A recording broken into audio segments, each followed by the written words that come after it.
Alors, le système de retraite français, est-ce qu'il est sur le point de s'effondrer ou est-ce qu'il est simplement en pleine transformation? C'est une question qui nous touche tous, des millions de personnes, et aujourd'hui, on va essayer de décortiquer tout ça ensemble. Cette citation de Marc Fiorentino, elle résume parfaitement le malaise. Elle met le doigt sur ce sentiment d'un contrat qui serait un peu rompu. D'un côté, la génération active paye pour les retraités d'aujourd'hui, tout en sachant très bien qu'elle va devoir épargner de son côté pour sa propre retraite. C'est vraiment ce paradoxe qui est au cœur de tout le débat. Pour bien comprendre l'ampleur du défi, il faut retenir ce chiffre, 380 milliards d'euros. C'est le coût annuel des retraites en France. C'est colossal. C'est plus que les budgets de l'éducation et de la défense réunis. Ce poids financier, il met évidemment une pression immense sur l'ensemble du système. Alors voyons voir pourquoi ce système, qui a longtemps été une promesse de sécurité, est aujourd'hui vu par beaucoup comme une promesse rompue. On va essayer de diagnostiquer ensemble l'origine de cette tension. Le modèle français, il repose sur un principe assez simple, la solidarité entre les générations. C'est-à-dire que les actifs d'aujourd'hui paient pour les retraités d'aujourd'hui, avec la promesse que demain, les futurs actifs feront la même chose pour eux. C'est un pacte social qui a très bien fonctionné pendant des dizaines d'années. Sauf que ce pacte y montre ses limites. Le problème, ce n'est pas juste un mauvais passage, non. Le système est ce qu'on appelle structurellement déficitaire. En clair, les dépenses dépassent les recettes et ce, de manière durable. Et toutes les projections nous disent que ce déséquilibre va faire plus que s'aggraver, rendant le modèle actuel tout simplement intenable. Bon, si le déficit, c'est le symptôme, quelle est la cause profonde? En fait, ce n'est pas tant une question de mauvaise gestion ou de calcul, non. Le vrai coupable, c'est un phénomène beaucoup plus puissant, inéluctable même, c'est la démographie. On entend souvent parler d'un effondrement mathématique, d'une apocalypse, mais en réalité, ça n'arrivera pas. Un État ne fait pas faillite comme ça.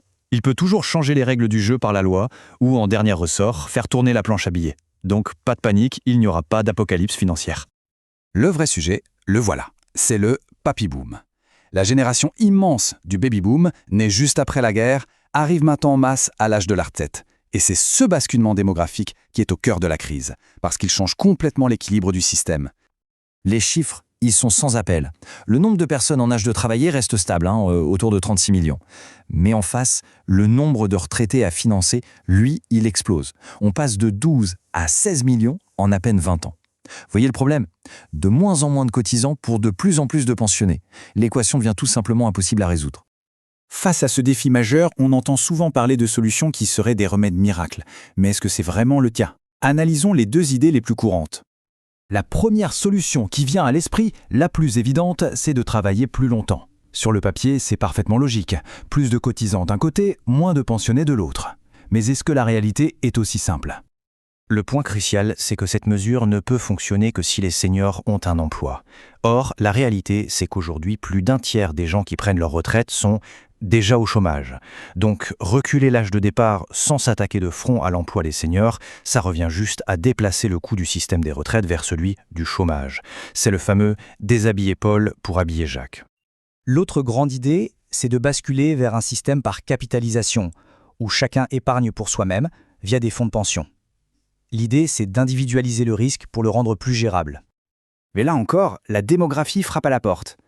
Imaginez un peu, des millions de papy-boomers qui retirent leur argent en même temps. Pour pouvoir les payer, les fonds de pension sont obligés de vendre massivement leurs actions, leurs obligations. Cette vente en masse fait quoi? Elle fait chuter les prix et donc la valeur de l'épargne de tout le monde.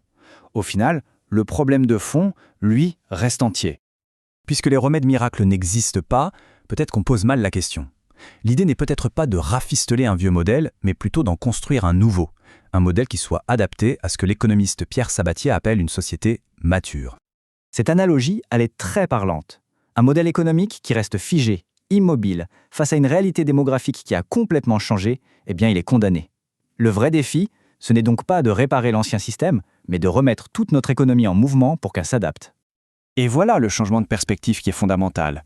Le but ne devrait plus être de simplement verser une somme d'argent, mais de faire en sorte que les seniors puissent maintenir leur niveau de vie.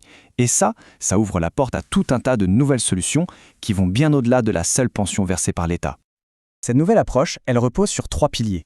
D'abord, une vraie réforme du travail pour que l'expérience des seniors soit vue comme un atout et non un fardeau. Ensuite, il faut encourager les revenus complémentaires, comme le temps partiel ou la monétisation de son patrimoine. Et enfin, développer ce qu'on appelle la silver economy, c'est-à-dire créer des services, des produits adaptés aux besoins des seniors, ce qui est d'ailleurs une formidable opportunité de croissance. On a eu le problème au niveau macroéconomique. Mais au bout du compte, qu'est-ce que ça veut dire pour chacun d'entre nous? La conclusion, c'est un appel à l'action personnelle. La vérité, c'est qu'il faut être lucide. L'État va s'adapter, mais lentement. Les changements seront politiquement difficiles, il n'y aura pas de solution parfaite qui tombera du ciel. Et pour les générations futures, attendre passivement que le système soit réparé, ce n'est tout simplement plus une option viable. Cette citation sur l'investissement, elle met en lumière un point essentiel.